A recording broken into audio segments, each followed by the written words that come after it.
আমি গিয়েছিলাম একটা বিয়েবাড়িতে, আর বিয়েবাড়ির মেনুতে কী কী ছিল সবটা তোমাদের সঙ্গে আজকে আমি শেয়ার করব।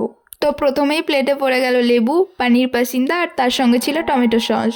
পানির পাসিন্দাটা ভীষণ ভালো খেতে ছিল আর অসম্ভব নরম। তো যাই হোক, তারপরেই আমার প্লেটে চলে আসলো বেবি নান আর চানা মশলা।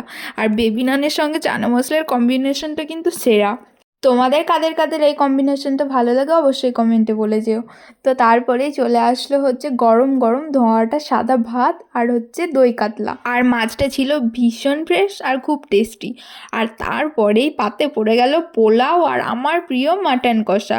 আর এই কম্বিনেশনটা তো সব সময় বেস্ট, সব সময়কার জন্য এটা বেস্ট। আর মাটনটা কিন্তু ভীষণ নরম হয়েছিল, একেবারে ধরলেই খুলে আসছিল। আর তারপরে মাটন আর পোলাও দিয়ে ভালো করে খেয়ে নিলাম। আর খাবারের মেনুগুলো কিন্তু বেশ সুন্দর আর ছিমছাম। আর আমাদের খাবার খেতে একটু রাতই হয়ে গেছিলো, তবুও খাবারের টেস্টটা ছিল দারুণ। আমি এখনও মাটন খেয়ে শেষ করতে পারিনি, তার মধ্যেই চলে আসলো পাঁপড় আর চাটনি, এটা তো পুরো বেস্ট। তারপরে দিয়ে গেল দই কাতলা আর শেষে ছিল আইসক্রিম।